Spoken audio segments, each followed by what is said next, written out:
Boa noite a todos que estão conectados conosco para assistir ao segundo Hangout do curso de especialização à distância em gestão da política nacional de alimentação e nutrição hoje. O tema que hoje iremos desenvolver será sobre protagonismo e liderança.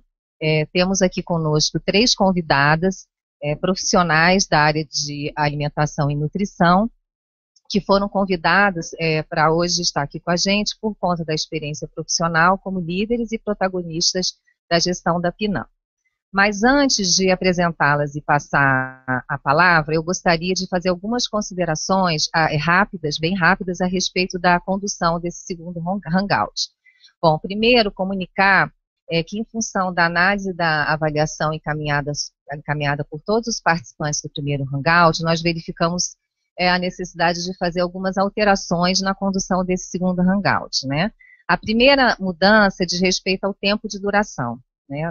Vamos ser bem criteriosos, né? Vamos seguir à risca com o tempo determinado por nós. Então, essa é a primeira colocação que eu gostaria de fazer. Nós temos um tempo de início agora às 18 horas, com previsão para estar terminando às 19h30. E vamos tentar conduzir dessa maneira junto com os nossos convidados de hoje.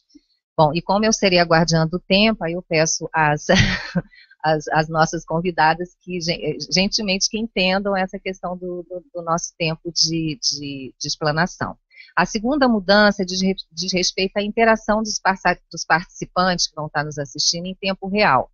Então, como que vai acontecer? Como vocês já foram informados pelos seus tutores, as perguntas, elas não serão enviadas mais online para nós, aqui para a equipe que conduz o Hangout, e sim para os seus tutores, que irão abrir fóruns para discutir as questões, comentários que vocês, alunos, venham a fazer sobre os textos que leram e a discussão que será travada aqui entre as convidadas, né?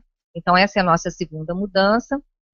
E eu gostaria também de colocar que essas mudanças só foram possíveis em virtude da avaliação que vocês encaminharam, que vocês responderam e encaminharam, para que nós pudéssemos estar avaliando e tentando cada vez mais aperfeiçoar, né, essa nossa videoconferência, para que cada vez a gente possa ter de uma forma mais sucinta, enfim, de uma forma mais eficiente possível.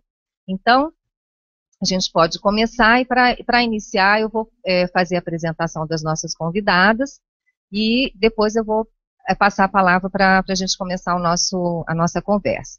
Bom, primeiro eu vou apresentar a Michele Lessa, que é nutricionista, doutora em nutrição pela UNB, a Universidade de Brasília, e gestora de programas e políticas públicas. Trabalhou na SEGAM como coordenadora de implantação do programa Bolsa Alimentação e também trabalhou como secretária executiva do Conselho de Segurança Alimentar e Nutricional, CONSEA. E atualmente é diretora responsável pela gestão do Sistema Nacional de Segurança Alimentar e Nutrição no MDS. Então, boa noite, Michele.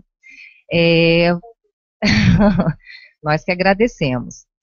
A segunda convidada é a Denise Costa Coitinho, Delmué, né? A Denise é a pesquisadora colaboradora da pós-graduação em Nutrição Humana da UNB e consultora independente. Foi a primeira coordenadora da antiga CGPAM, Coordenação Geral de Alimentação e Nutrição, atual SEGAM, e conduziu o processo de construção e aprovação da primeira PNAM. Ela serviu como diretora também do Departamento de Nutrição da OMS e como também coordenou projetos internacionais de reforço da nutrição com base no Programa Mundial de Alimentos, PMA, em Roma, e atuou como secretária executiva do Comitê Permanente de Nutrição das Nações Unidas. Então, boa noite, Denise, que bom que você está aqui conosco.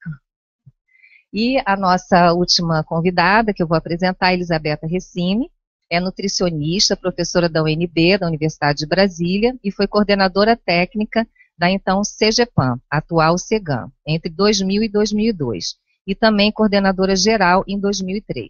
Atualmente é coordenadora do Observatório de Segurança Alimentar e Nutricional e dos projetos Rede Nutri e Ideias na Mesa. A professora Elisabetta também é conselheira do Conselho Nacional e Distrital de Segurança Alimentar e Nutricional. Então, boa noite, Beta, que bom que está aqui também. Bom, então nós vamos começar com, nós temos 3 perguntas norteadoras, né, e a nossa ideia aqui de condução é que essas perguntas sejam feitas, né, às convidadas e que a gente possa conversar sobre elas e assim a gente vai conduzindo o nosso bate-papo. Então, a primeira questão que eu trago é a seguinte: aspectos subjetivos, intersubjetivos, políticos, sociais e culturais influenciam a gestão de programas e política pública no campo da alimentação e nutrição? Então, está na mesa. Quem gostaria de começar?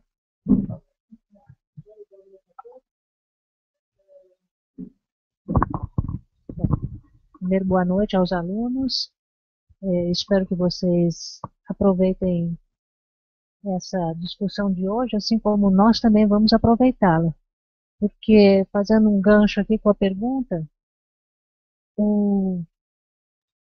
a gestão, seja de um programa de alimentação e nutrição, seja de uma gestão pública de um outro setor, ou mesmo a gestão privada, ou mesmo a gestão nossa, de dia a dia, da nossa casa, da nossa vida, ela é necessariamente um processo de aprendizado.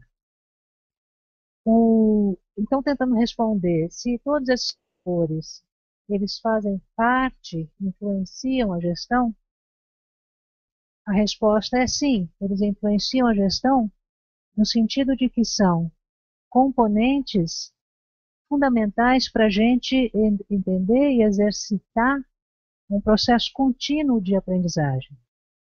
Vocês receberam um texto, receberam alguns textos, né, antecipadamente, para vocês lerem, refletirem. Eu acho que aqui a gente não vai se ater tanto no texto em si, mas os textos oferecem algumas ideias, né, eu acho que vale a pena explorá-las, estudar o texto e se aprofundar. Mas, assim, basicamente,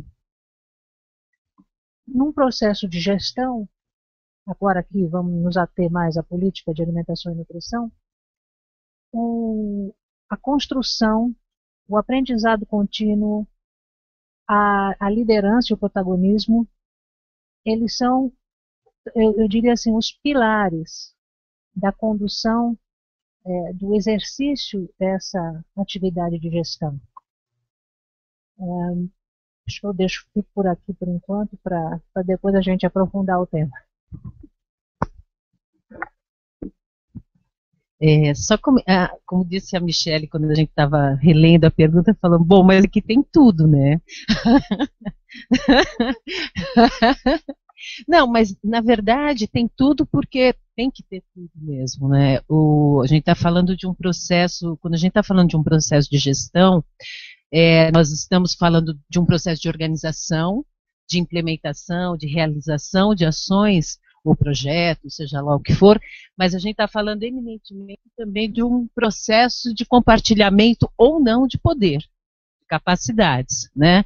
E quando você lida com essa esfera, com essa dimensão de aspectos, certamente os aspectos subjetivos, intersubjetivos, os políticos, etc., estão todos na mesa, né? Pode ser que em alguns momentos a gente tenha mais clareza, ou menos clareza sobre isso, mais ou menos consciência. Agora, eles estão. Eu acho que um bom gestor, se fosse assim denominar, ele é aquele que tem claro isso, e mais do que tem claro isso, ele deixa isso cada vez mais disponível para a equipe que está envolvida. Né, porque senão a gente fica muito à mercê das situações que acontecem, fica refém dos acontecimentos e não protagonistas, né? E um processo bem sucedido de gestão, ele diz muito a respeito do que você antevê que pode acontecer, das estratégias que você organiza para que os processos aconteçam e o quanto você pode lidar com os imprevistos que fazem absolutamente parte do contexto, né? O imprevisto é quase uma característica intrínseca de um processo de gestão. Então, acho que quando a gente fala em gestão, a gente também tem que falar sobre poder e como ele é exercido e compartilhado. Eu também concordo que todos esses aspectos sim, influenciam a gestão e como lidar com todos eles, né? Assim, Acho que é entender, mapear, quando você tem uma meta a buscar, tem uma meta a ir, ou alguma ação que você queira que o grupo quer fazer, você está liderando um grupo, é pensar aonde quer chegar, quais são as janelas de oportunidade, quais são as diversas parcerias possíveis e quais são os diversos aspectos que influenciam. O olhar como um todo, talvez seja um dos maiores desafios, é pensar o todo, tudo que interfere naquela meta ou naquela ação que quer ser feita. E o que foi colocado aqui da questão da liderança, né? O líder ele tem que ser aquele que tem a capacidade de puxar um grupo e ao sair a coisa continuar. Se tudo depende da nossa decisão, se você está liderando uma questão, tudo passa pela sua, tudo é obrigatoriamente passa pelo você dizer sim pode, sim não pode, provavelmente é uma gestão muito é, é, centralizada, não é um processo de liderança em si. O ideal é que consiga fazer de uma forma que monte um hall de pessoas, um hall de um grupo de trabalho que consiga dar continuidade a isso. Mas são muitos fatores que interferem a gestão de um programa e da política, e acho que ao entendermos que sim, são muitos fatores, quais são eles, tentar buscar entender quais são as possíveis barreiras a serem passadas, quais são as possíveis parcerias a serem feitas, quais são qual é o apoio político que se tem, quantos recursos que se tem.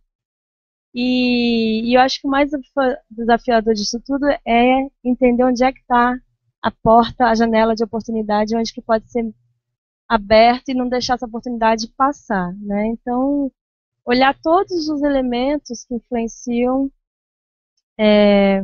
a política pública e também entender que você não é capaz de dominá-las.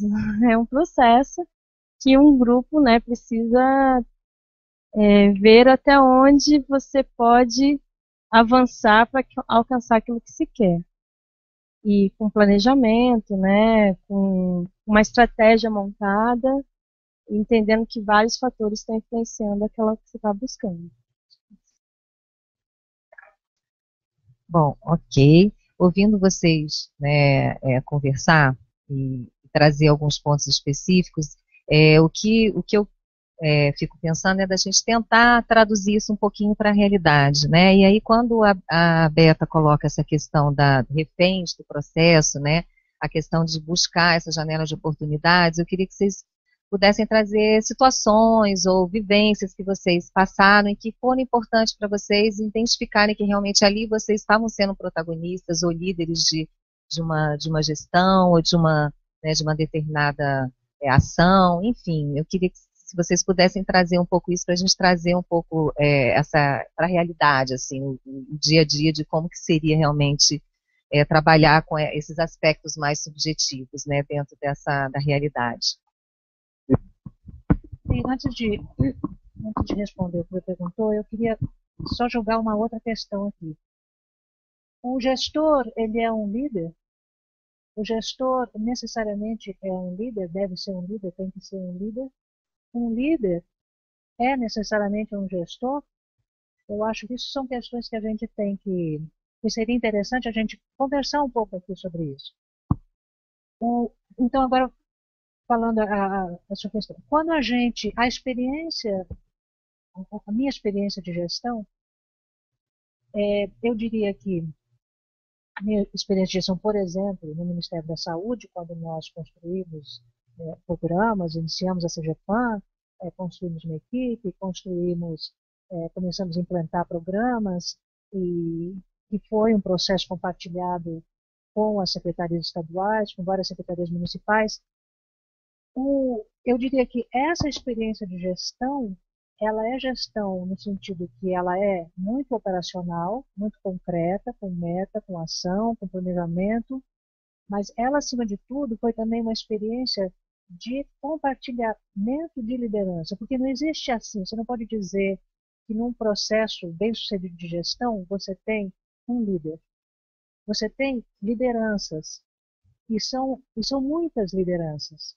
De um processo, isso é uma coisa que a gente precisa, eu acho, que vale a pena a gente compreender e vivenciar, porque a gente às vezes tem aquela ideia, bom, liderança é uma coisa nata, tem pessoas que têm essa personalidade, tem pessoas que nascem líder, tem pessoas que desenvolvem isso.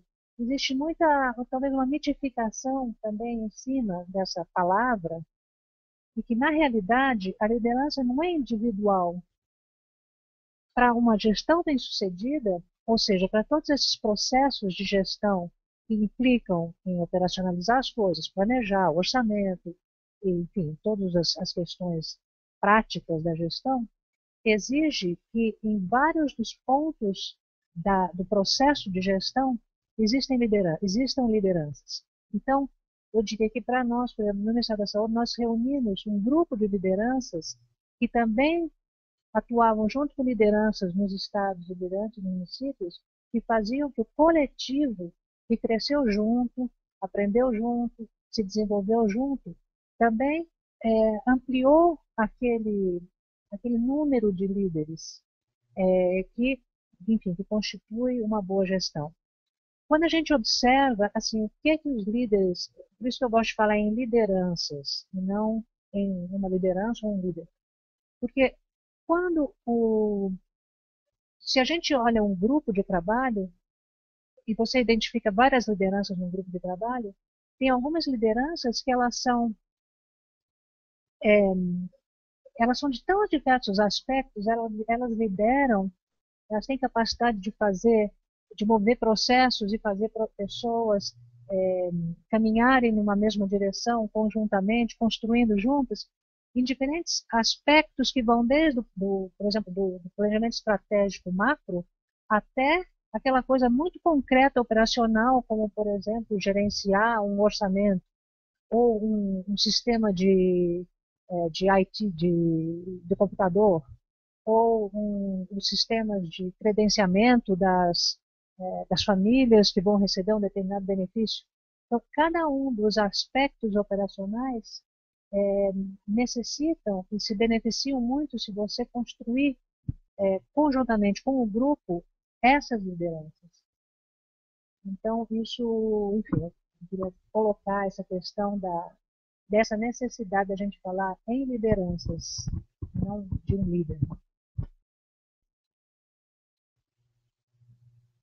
Eu acho que isso que a Denise colocou te ajuda até a resolver o que você falou, quando você perguntou assim, o que você fez que pode fazer na prática? Acho que eu não consigo nem pensar assim, o que eu, Michele, vi a janela de oportunidade e fui lá, porque como é um grupo, são pessoas, né, que às vezes pensam, trabalham em conjunto, em setores estratégicos e existe um movimento. Tem uma hora que você não sabe nem quem começou a ideia. Ou não foi, você não pode dizer assim, fui eu que vi o negócio e abri. Acho que isso se dá com o que o pessoal fala network, né? Uma rede de contatos, uma rede de parceiros e a capacidade de dividir também. Acho que quando, pelo menos se sabe aonde quer chegar, ou quais são as metas, sei lá, agora é reduzir a desnutrição, ou então vamos trabalhar no controle da obesidade, vamos fazer isso.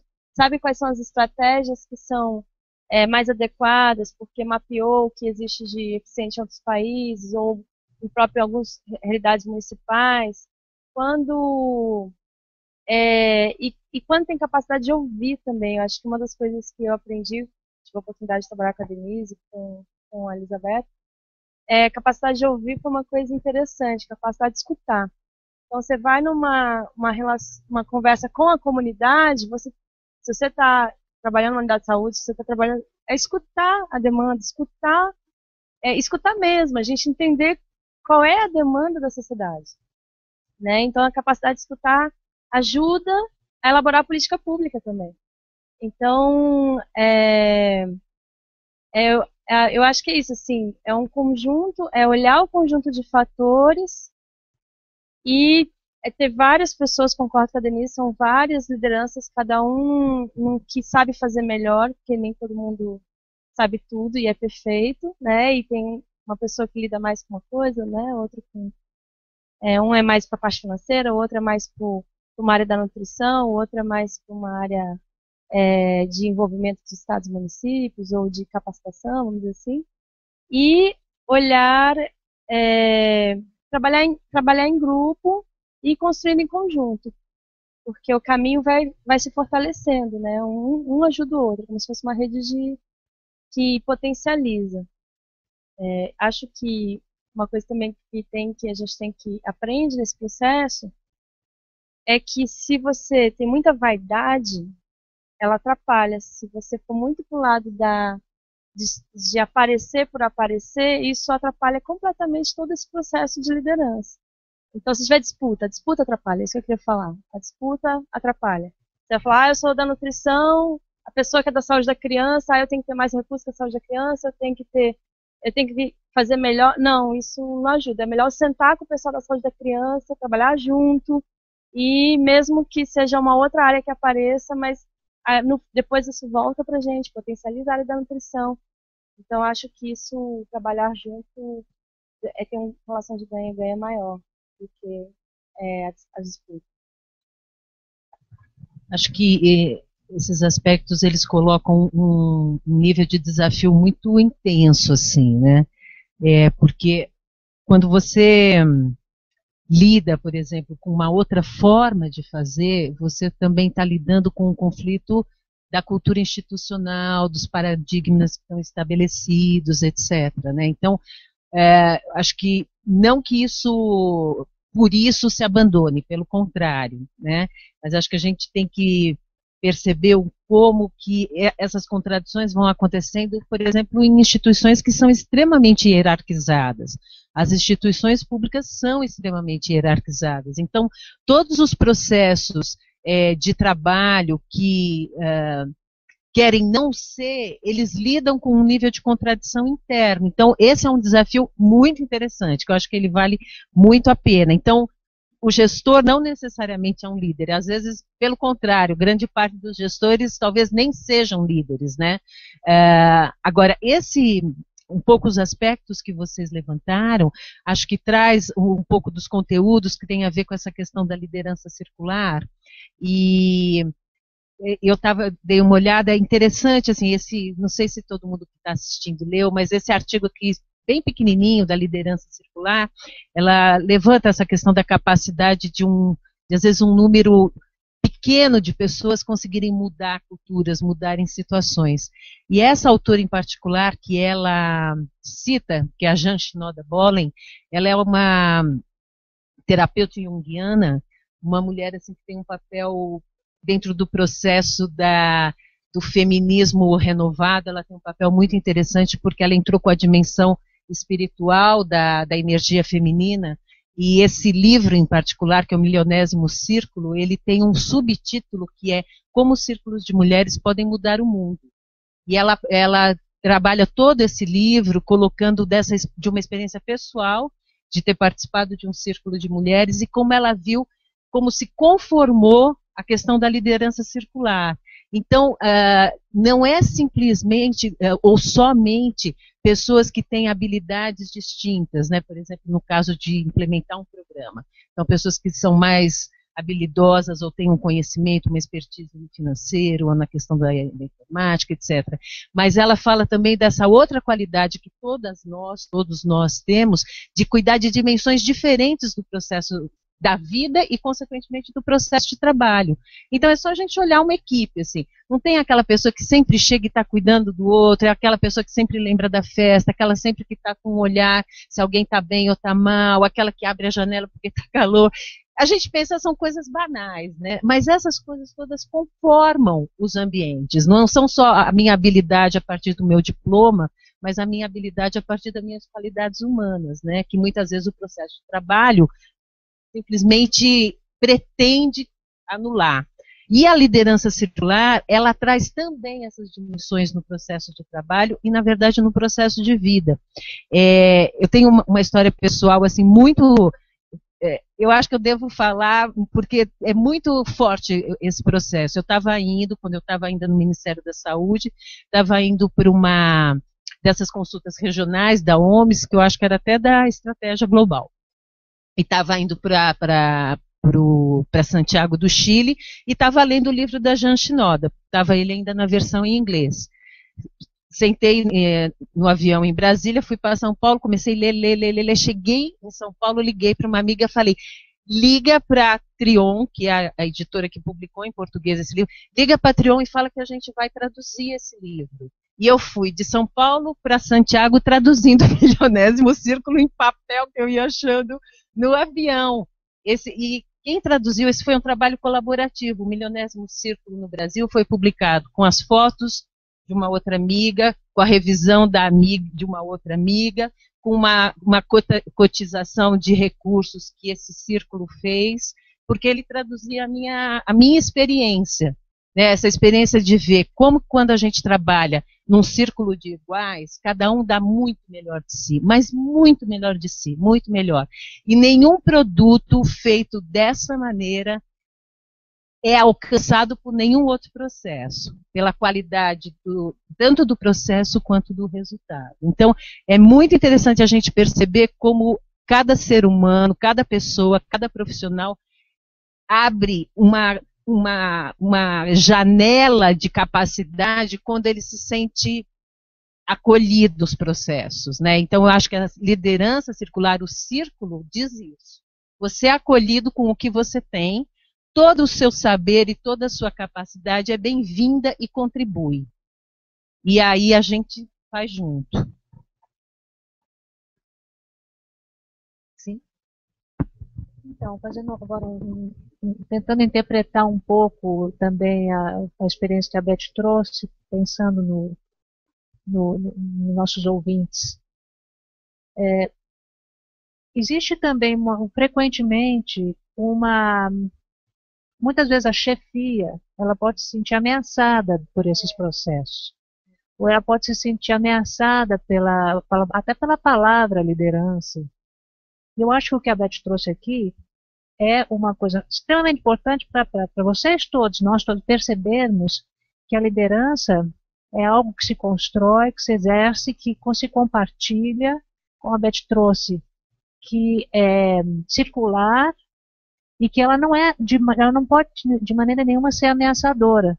Por isso, quando a gente pensa que uma boa gestão implica em que a gente identifique, fomente, facilite a existência de vários líderes, e eu acho que a ideia da liderança circular ela é perfeita para auxiliar e facilitar esse processo, vai desmistificando também um pouco essa ideia que existe o chefe, e existe aí o subordinado, e aí existe, no caso do município, enfim, os nossos chefes, o secretário, aquele, né?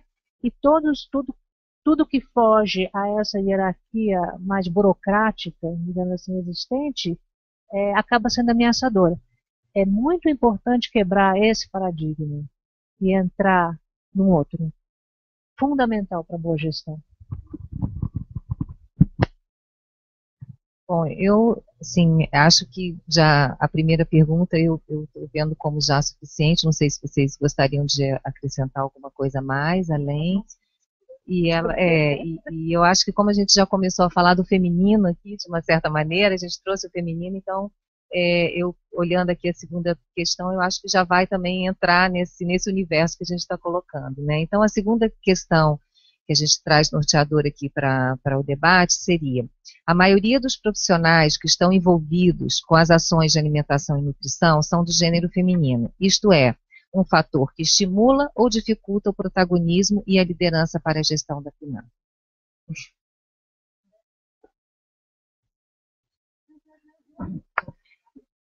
Eu não sei se dificulta ou ajuda, eu sei que é assim, né? Então, partindo da realidade,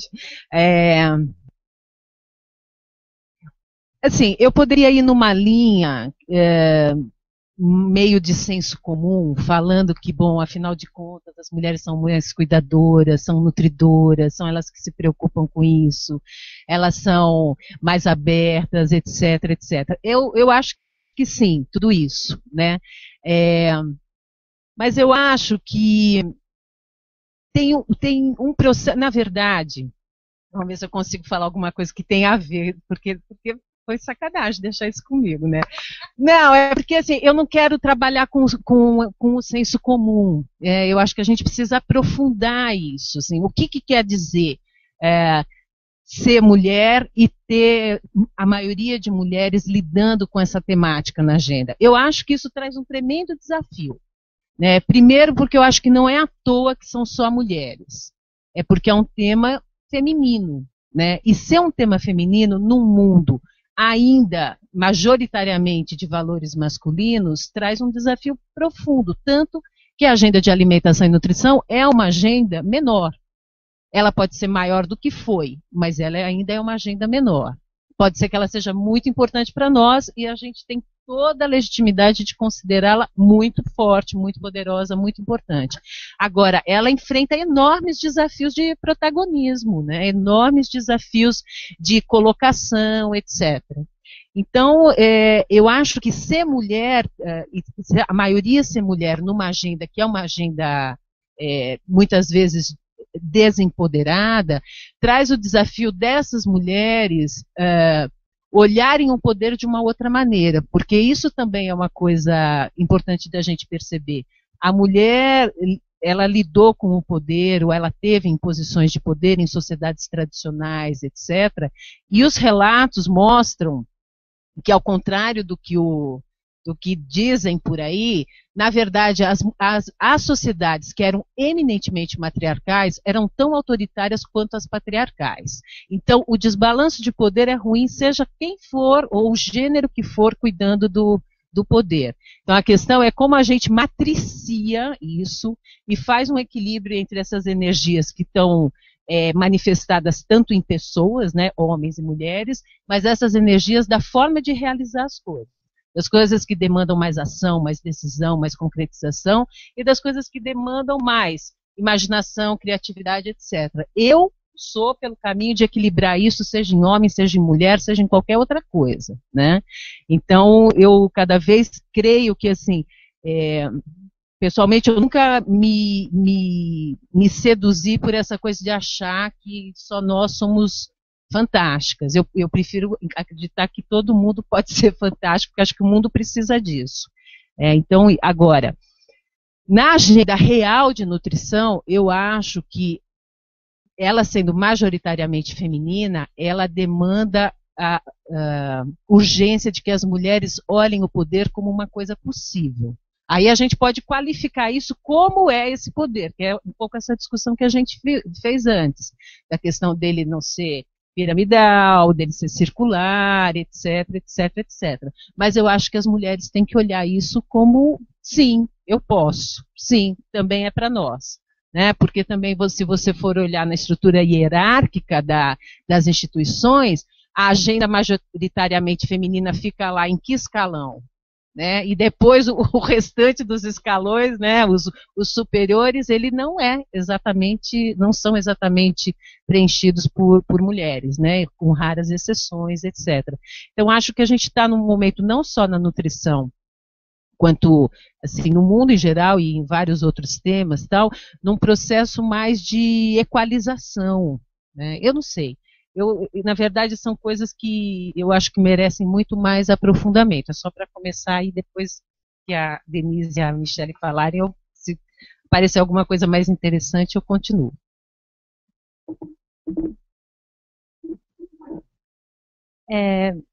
Eu também tô igual a Beta, assim, a Elizabeth, não sei se ajuda, porque assim, tem alguns elementos da gestão que eles são bem pragmáticos.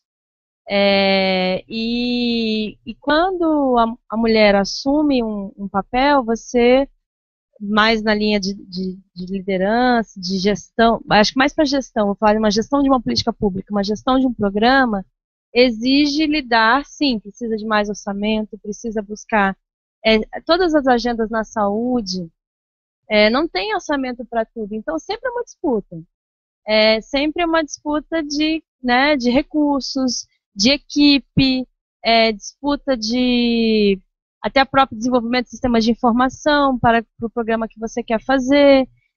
Você está sempre lidando com pedir mais espaço, buscar mais espaço. Isso em qualquer agenda, porque mesmo uma agenda que ela está indo bem, a tendência sempre é melhorar. Então, isso é constante da gestão, você querer mais, você buscar mais, e talvez o caráter feminino de ceder, a gente acaba no embate cedendo, não ajude muito não, assim, sabe? Às vezes eu acho que, e aí por isso que às vezes as mulheres que assumam cargos mais altos, elas acabam se masculinizando, vamos dizer, elas acabam tomando uma postura muito masculina do ir para cima, do embate, porque talvez isso, é sempre aí nesse lado eu acho que atrapalha um pouco o fato de ser feminina, porque a gente às vezes cede, a mulher cede mais. Mas olhando por outro ângulo, quando fala de liderança, aí eu acho que a mulher tem mais facilidade de fazer um processo mais horizontal do que um processo vertical de trabalho. E o jeito de dialogar, mediação de conflitos, eu acho que a mulher ela é menos, ela consegue mais do que o homem nessa hora. Porque se é uma hora de mediar conflitos, se é uma hora de buscar um meio termo, se é necessário para avançar naquela área, esse tipo de negociação, a mulher tem mais facilidade, o estilo feminino tem mais facilidade do que o estilo masculino. Assim. Então, por isso que eu acho que alguns pontos ajudam, alguns pontos atrapalham. Basicamente eu também concordo com o que elas colocaram. Eu acho que existem algumas características de gênero, do gênero feminino, por exemplo, em que elas são muito favoráveis para um papel de gestão, de qualquer tema. Por exemplo, eu acho que uma característica de gênero feminino é uma capacidade maior uma sensibilidade maior, uma capacidade maior de entender contextos. Eu observo na minha experiência de gestão. Sempre os membros de gênero feminino das minhas equipes, eles tinham muito mais capacidade de entender contextos, de ouvir, de entender o contexto principalmente do participante, a quem nós estamos servindo. Mas, como a Michelle colocou, existem algumas outras características de gênero masculino que também são muito importantes na gestão. Então, eu acho que, como diz a Beth, essa nossa área ela é predominantemente feminina. Mas eu acho que equipes de gestão bem-sucedidas, elas são mistas. Pelo menos essa é a minha experiência. É bom que elas sejam mistas, porque a gente precisa trazer essa complementaridade das características de gênero. Não quer dizer que você não tenha características de gênero masculino e mulher, e vice-versa. Você tem. Mas se a gente pensa em características de gênero, as equipes que misturam as características de gênero, e normalmente misturam homens com mulheres, elas têm uma possibilidade de crescer como grupo de uma forma interessante. Isso posto, eu acho que a gente tem que enxergar que a nossa área de alimentação e nutrição, quando a gente fala, ela é eminentemente feminina, ou ela é muito feminilizada, a gente está falando de quê? Porque existem muitos papéis na área de gestão das políticas de alimentação e nutrição que não necessariamente são feminilizadas ainda. A gente está pensando, não sei, nutricionista, ou a gente está pensando em que tipo de profissional, mas existem a gente precisa de muitos apoios, de muitas lideranças em muitas outras áreas para fazer uma boa gestão. Então eu acho que a busca para um gestor, quem está na ponta com uma responsabilidade de gestão, é buscar equipes mistas e buscar essas características diferentes de gênero que vão se complementar e se construir e crescer junto.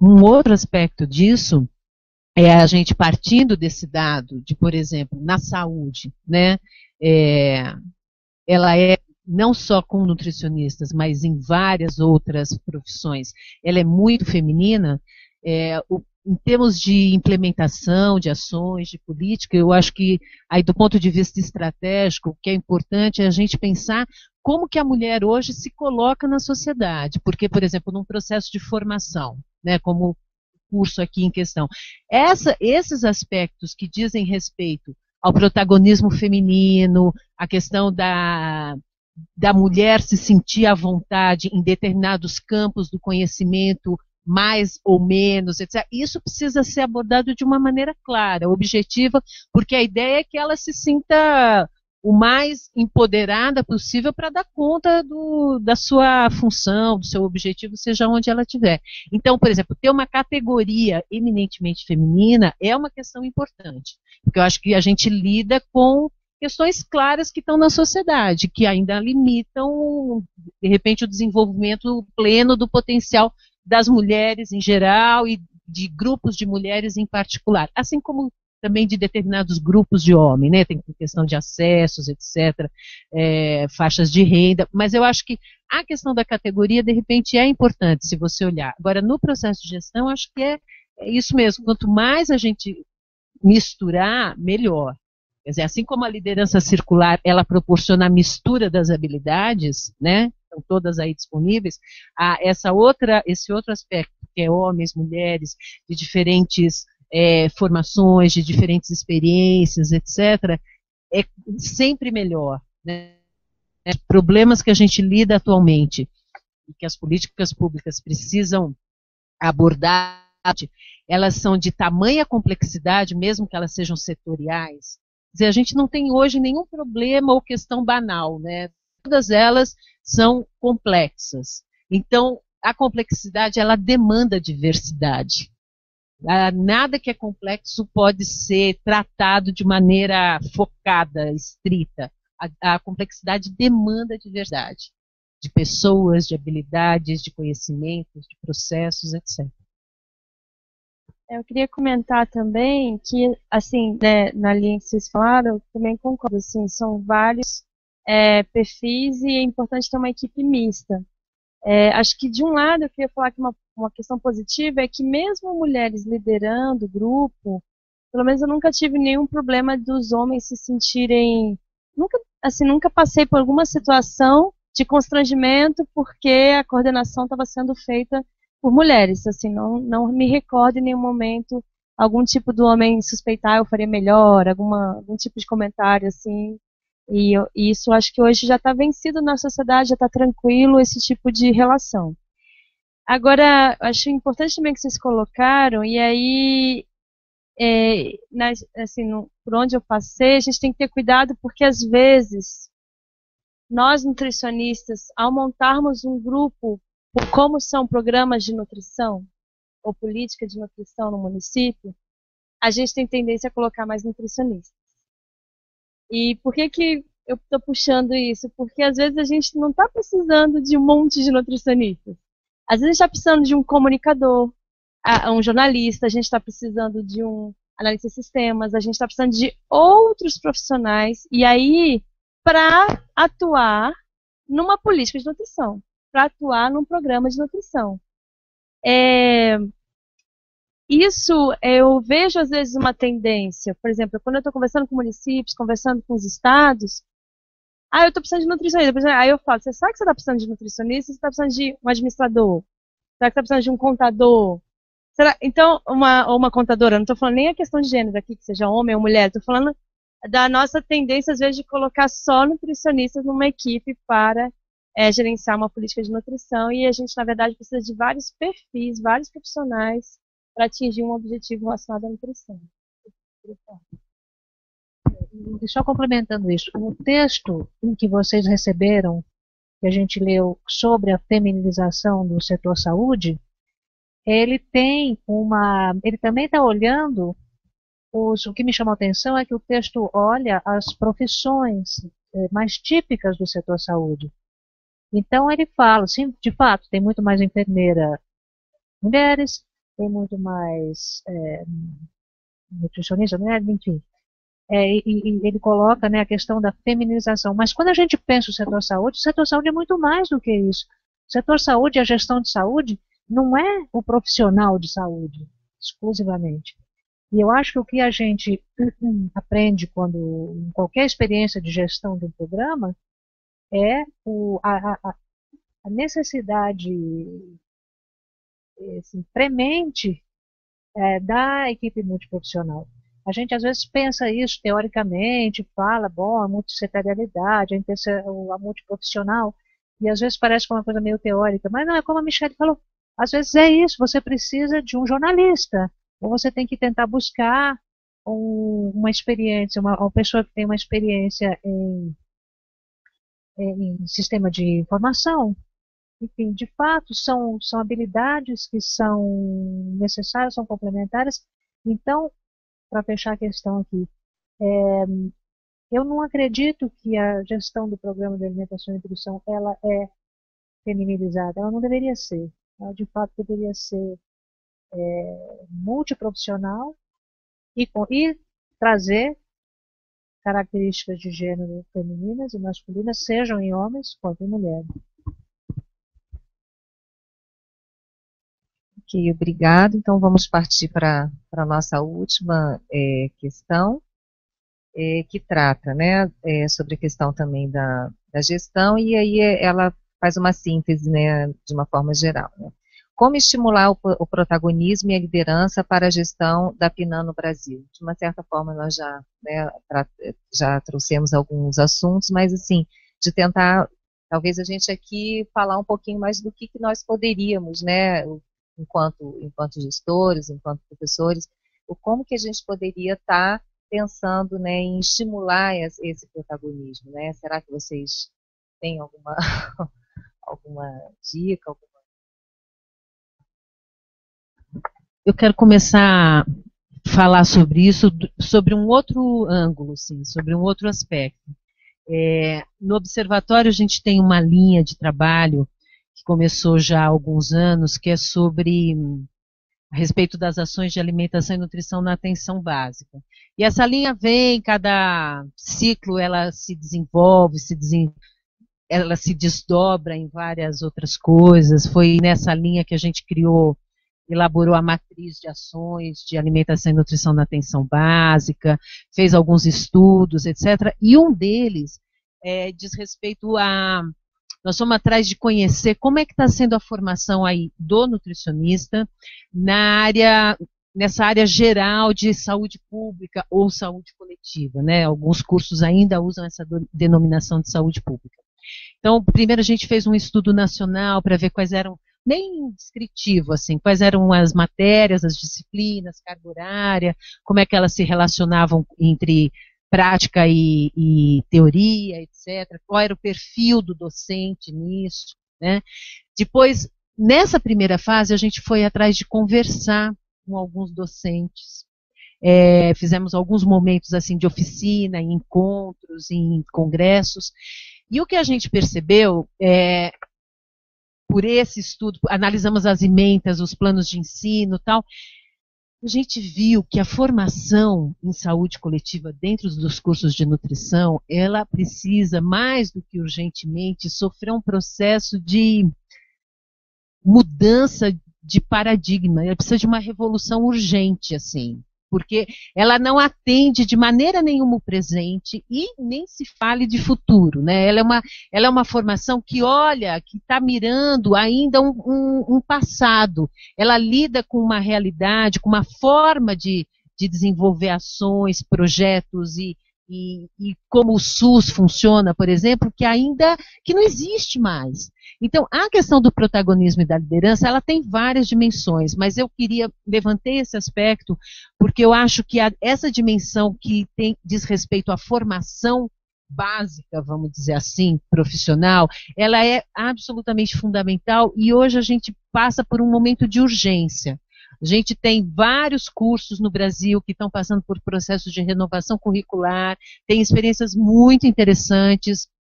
Agora, a gente precisa levar isso numa dimensão que ela ainda não aconteceu, né?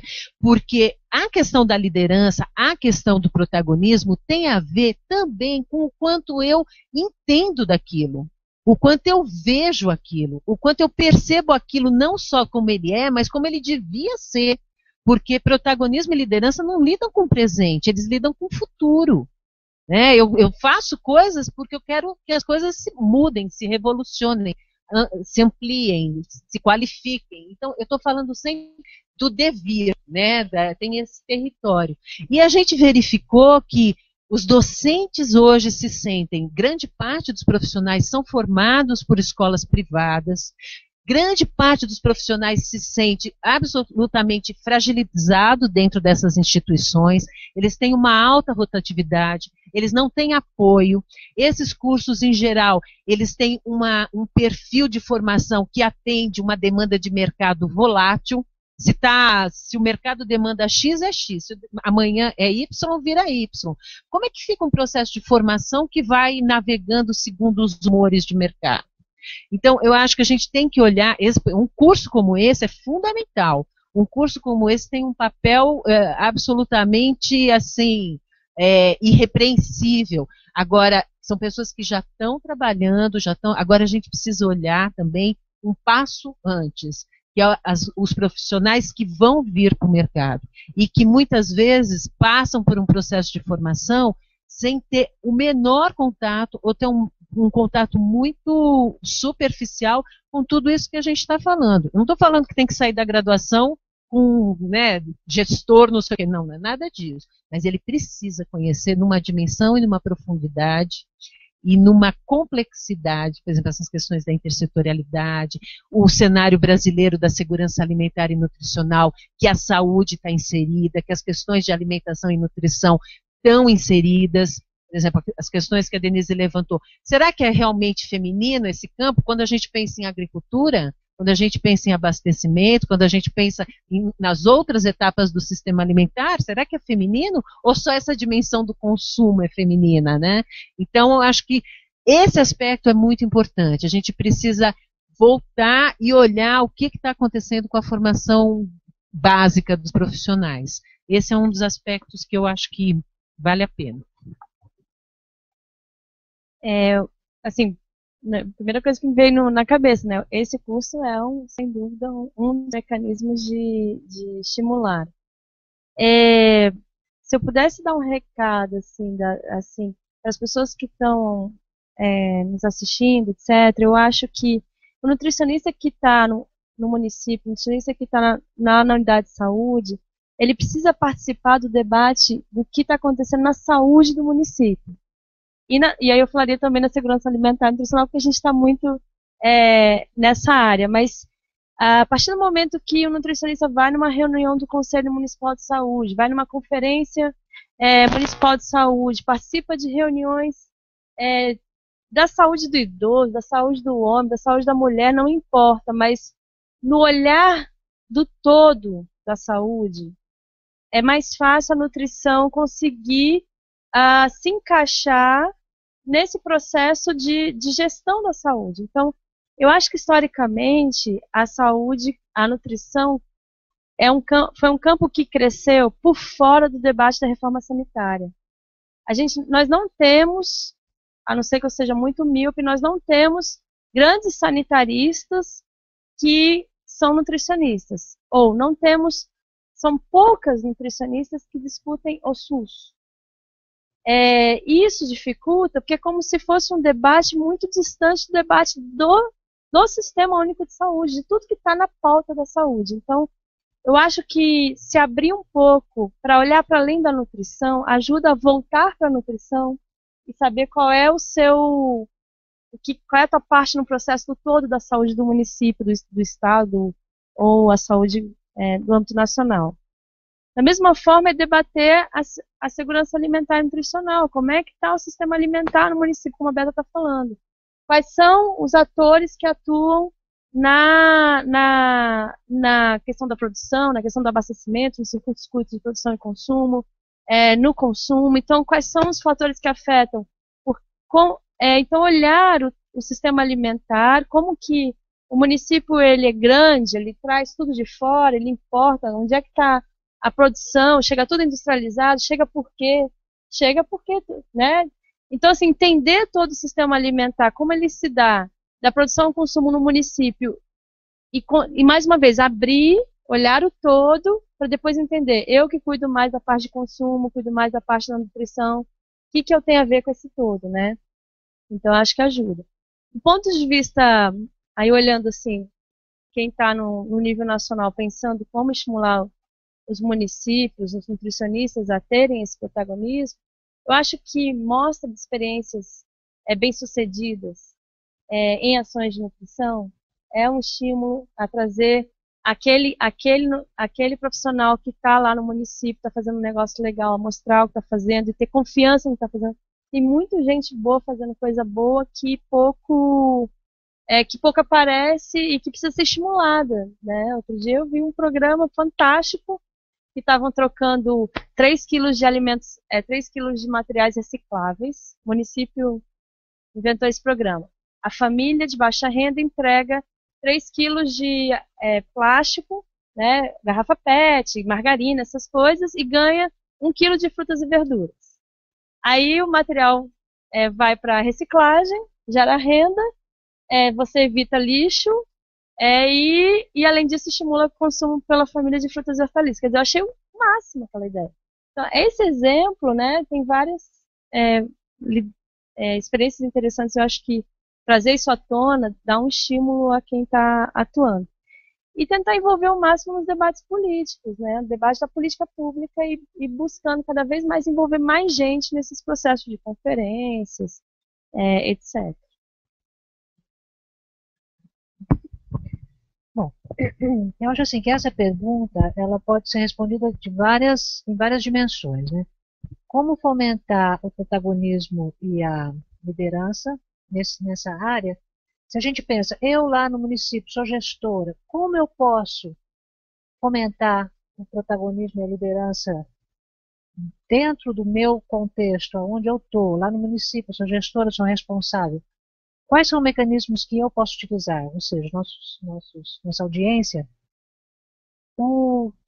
Eu acho que uma coisa que é bastante importante é perceber que se você tem uma equipe e se você reconhece os potenciais das pessoas que estão junto com você, e se você, como gestor, incentiva ou cria oportunidades para que as pessoas da sua equipe realizem o seu potencial, descentralizando mesmo a responsabilidade, assumindo no fundo a responsabilidade é sua como gestor, mas o compartilhar a responsabilidade, fazer com que as pessoas cresçam no máximo dentro do seu potencial, é uma das melhores formas de incentivar, que eu vejo, de incentivar o protagonismo e a liderança como um gestor dentro do seu contexto. Uma coisa muito importante também, se você sai um pouquinho e pensa, bom, então se eu estou na secretaria, como é que já num outro nível pode ser estimulado o protagonismo e a liderança dentro de um contexto então um pouquinho mais coletivo? Grupos de discussão, grupos de compartilhamento, porque o protagonismo de gestão é um crescimento, é um aprendizado contínuo e é um crescimento. Então, grupos que compartilham experiências, não só como exemplificou a Michele, porque assim, quando a gente entra por exemplo, uma amostra de experiências bem-sucedidas de nutrição no SUS, acaba ficando um pouco, cada um quer mostrar o seu, cada um quer mostrar que o seu é melhor que o do outro. Mas tem uma outra conversa, que é a conversa das experiências de gestão, das dificuldades de gestão, que ela não é uma conversa competitiva, como, por exemplo, uma amostra de experiências. Ela é uma conversa muito mais de dificuldades e de compartilhamento, que ela traz muito crescimento. Isso também a gente vê internacionalmente, quando os países conversam sobre, por exemplo, os gestores de nutrição de diferentes países, quando eles conversam sobre o que eles fazem, fica muito essa coisa, o meu país faz isso, meu país é melhor do que... Cada um quer ser melhor que o outro. Mas quando a gente tira essa conversa e fala, bom, mas quais são as dificuldades da sua gestão, do seu programa de nutrição, a conversa muda e o compartilhamento, todo mundo tem uma experiência muito semelhante, tem muito o que compartilhar e é muito, muito impressionante o crescimento que é de protagonismo e de liderança, porque é muito você empodera muito uma pessoa a partir de compartilhar as suas dificuldades com seus pares, né, digamos assim. Outra coisa também que eu acho que são maneiras de fomentar é você sempre pensar, seja fomentar na sua equipe ou num outro nível fomentar dos profissionais de gestão, que vem assim junto com essa questão de compartilhar, é a questão de pertencer, porque você se inserir, como diz Michel, você se inserir dentro de um contexto mais amplo, por exemplo, do SUS. Se você se sente que você pertence àquela Secretaria de Saúde, você não é um setor isolado que conversa com você mesmo, só contrata nutricionista, ou só conversa com nutricionista, e acha que ninguém te entende, porque os assuntos de nutrição ninguém se interessa ou ninguém entende. Esse é o caminho inverso de fomentar o protagonismo e a liderança. Pertencer ao contexto maior, se inserir e, de fato, sentar em todas as discussões da secretaria ou, enfim, do órgão onde as pessoas trabalham. Isso vai levando a um crescimento ao seu estabelecimento, ao seu pertencimento, que é muito, enfim, leva muito crescimento no sentido do protagonismo da gestão. E, por fim, uma outra coisa que, na minha experiência, é muito fundamental, é também dominar ferramentas de gestão, porque nem tudo na gestão é protagonismo e liderança. Tem muita coisa na gestão que é coisa muito pragmática, ferramenta mesmo. Você tem que saber planejar, tem que saber fazer um planejamento estratégico, idealmente deve saber gerenciar um orçamento, fazer uma capacitação. Então, existem ferramentas concretas que o gestor, o líder, precisa se aperfeiçoar, buscar, o aparelho formador deve fornecer, que elas são fundamentais para que você tenha também capacidade de liderar e ser protagonista em outros processos. Eu estava, enquanto Michel e Denise estavam falando, estava passando um filme assim na minha cabeça que vai e voltava, de presente e passado. E um pouco vocês falaram dessa questão do SUS, de como a gente está inserido. Aí estava lembrando assim, se a gente fosse fazer uma análise assim, do cenário da primeira edição da PNAM, né, 99, e depois pulando 10 anos o cenário que a gente tinha quando a PNAM foi revista. A grande, assim, se fosse sintetizar, eu diria assim, 99 era um ano em que a grande palavra é nós existimos, e o nosso apoio para a existência muitas vezes era mais externo do que interno à saúde. Então, quem lê a PNAM de 99 vê que ela tem mais força nessas questões, não questões externas, mas como acho que Michele que falou assim, ela estava pouco dentro do SUS, né? Ela tinha programas, lógico, etc., mas ela não estava ali, né? Não estava ali. E por isso também, às vezes, uma conversa, uma prática muito endógena, etc. Quando a gente pula para 2010, a palavra de ordem é que nós vamos entrar no SUS. Agora, custe o que custar, nós vamos entrar no SUS. E isso tem uns dados de realidade, não é assim, né? Vamos entrar no SUS. Não, tem uns dados de realidade, lógico, tem toda a evolução de 99 até 2010, tem um dado muito importante, que é a questão do NASF. Quando o NASF surge, independente da gente achar se o NASF é ou não suficiente para a inserção do profissional, etc., não é o caso de entrar nessa discussão, mas ele é um dado real.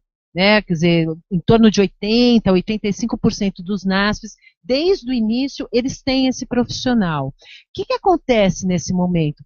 Você começa a gerar uma quantidade de experiências que fazem com que a conversa tenha muito mais dados de realidade. E aí é inevitável pensar no SUS, porque o NASF está no SUS, agora o profissional está dentro do SUS, e ele não está dentro do SUS fazendo um programa específico, ele está dentro do SUS desenvolvendo programas que outros profissionais estão fazendo, está desenvolvendo uma atenção que outros profissionais também têm responsabilidade, etc. Então, você tem experiências do profissional já está colocado num outro contexto e assumindo outros papéis, por exemplo, de liderança da equipe do NASF, etc. Isso vai dando um grau de amadurecimento que isso é o quê? É geração de protagonismo, é geração de experiência real, é geração de modificação. A ponto de a gente ter, há menos de um mês, ter realizado a amostra básica e a quantidade de experiências de alimentação e nutrição dentro da atenção básica que vieram, assim, é uma coisa inédita, né? E experiências de uma qualidade em termos assim, não porque são perfeitas, mas uma qualidade de reflexão dentro dela. Isso eu acho assim, nós estamos passando por um momento nesse aspecto, a parte de todos os desafios que vêm com a oportunidade, que é muito rico. Eu acho que a gente está num momento fantástico, assim, excelente, porque a gente tem muita gente na roda, tem muita gente fazendo, tem muita gente com dúvida, tem muita gente perguntando, tem muita gente tentando, tem muita gente errando e tem muita gente acertando. E é isso que a gente precisa, né? Nesse caso, eu acho que o volume gera qualidade, porque você tem sobre o que conversar, você tem sobre o que refletir, né? Então, eu acho que o protagonismo vem também dessa oportunidade, né, da gente estar dentro. Nós estamos dentro. Eu queria falar algo que é um pouco diferente, mas assim que quando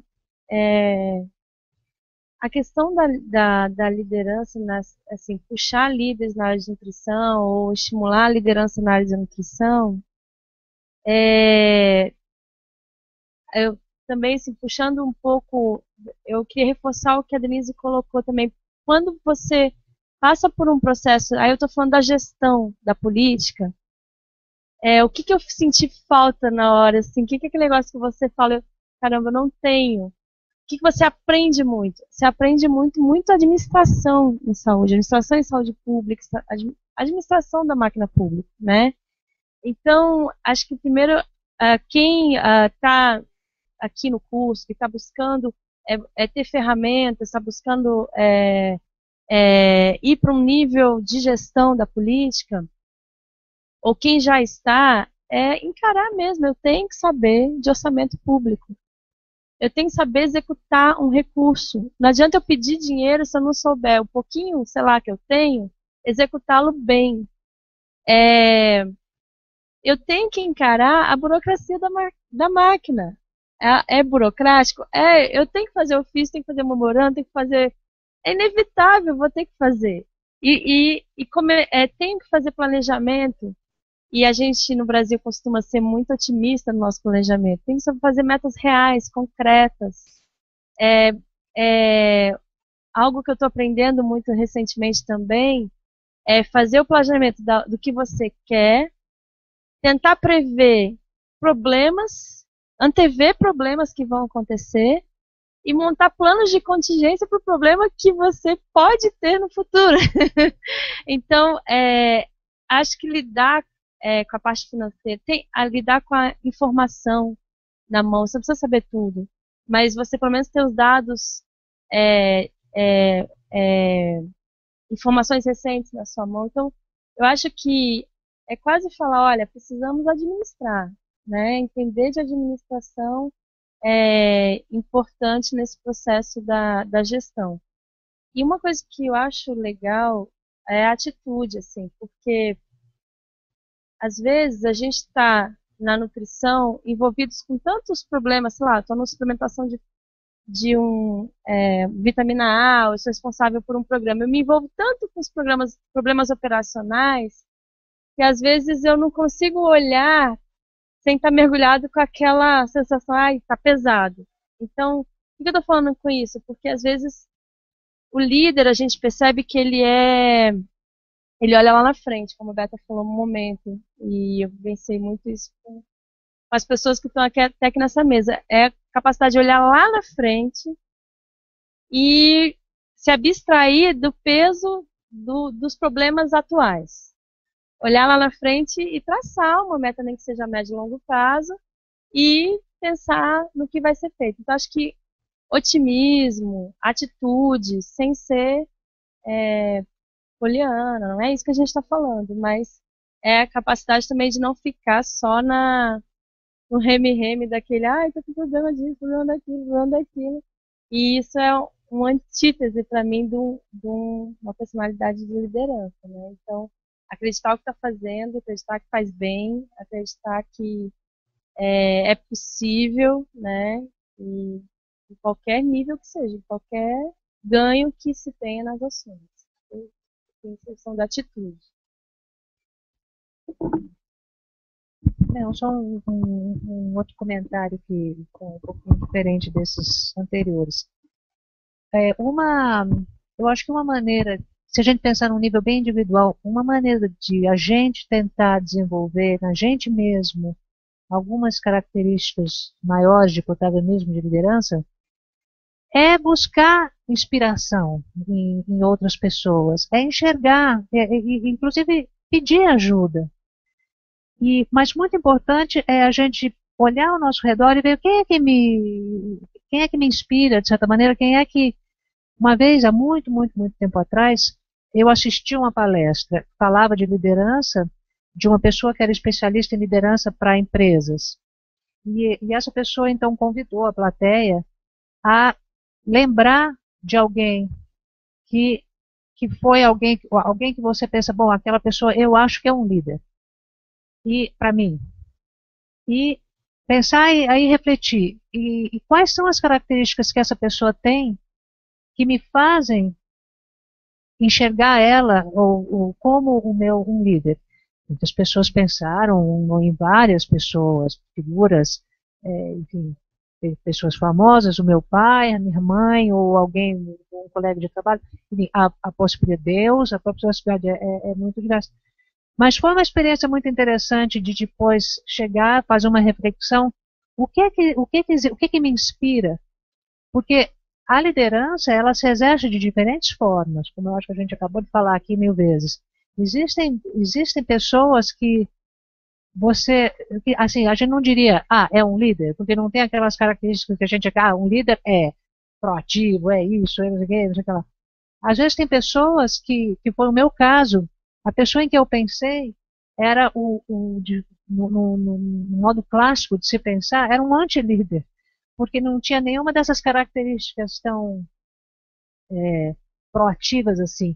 Mas era uma pessoa que eu tinha uma enorme vontade de seguir, que me convencia, que me seguia com muita gentileza, com muita delicadeza. Então, e essa pessoa que estava dando essa palestra, ele disse, existem tantos estilos de líderes quanto estilos de pessoas. Então, isso é uma coisa muito importante, e por isso é tão importante a gente ver qual é o meu estilo. Quando você pensa em quem te inspira, isso na verdade é uma revelação de que estilo que você tem, quais são os seus valores, em que você acredita.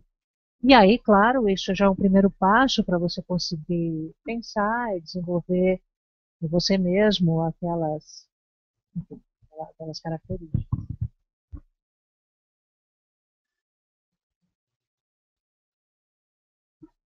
É uma coisa que também é aceitar nossas limitações.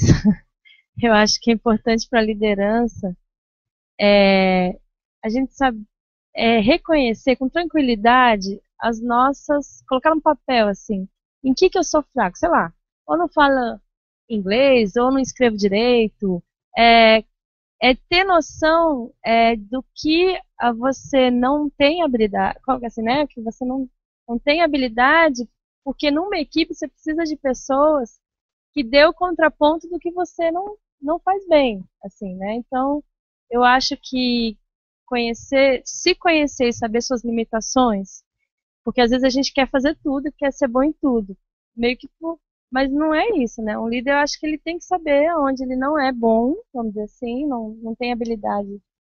E colocar pessoas que dê aquele contraponto naquilo que você tem como limitação. Acho que você consegue entender isso também, reconhecer.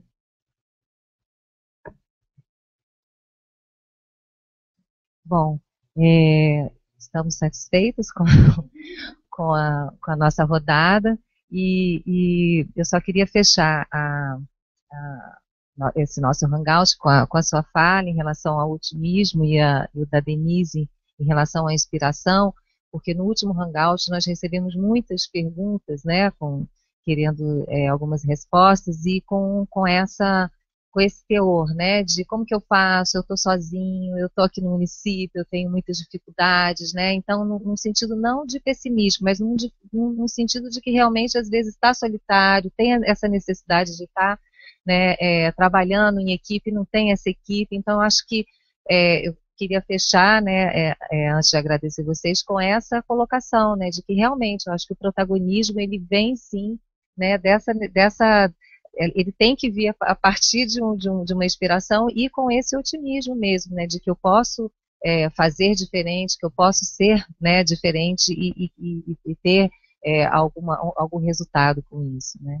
Então eu acho que é isso, eu queria muito agradecer muitíssimo a presença de vocês, a conversa agradável, enfim, e de uma forma que eu acho que deu para a gente conduzir, né, alguns pontos que são importantes, que vai ser muito rico, né, para o momento em que esses alunos estão vivenciando, né, no curso. E eu queria agradecer também a todos os participantes, né, que nos ouviram, e queria dizer também a importância da avaliação, certo? E queria também lembrá-los da questão da avaliação, né, desse segundo Hangout, que vocês vão estar recebendo por e-mail um link, já devem ter recebido, né, segundo a equipe de apoio, já foi enviado esse e-mail, que vocês contribuam, porque cada vez mais a gente vai estar tentando aperfeiçoar, né, e conduzir da melhor maneira possível para que a gente possa ter, né, de uma forma produtiva e com qualidade essas conversas que vão continuar. Esse é o segundo, nós vamos ter algo ainda... Sim, sim, eu estava entendendo mais um só. Não, a Denise, a coordenadora, está colocando que esse mês nós ainda vamos ter mais um no final do mês, que vai ser marcado, eu acho que a gente ainda não tem a data certa, mas parece que vai ser no dia 30 de abril, e para encerrar esse mês de abril com 2 hangouts. Tá? Então, muito obrigado pela participação, obrigado Beta, obrigada Michele, obrigada Denise, tá? E obrigada a todos, um bom final de semana e muito grata pela participação de vocês. Boa noite.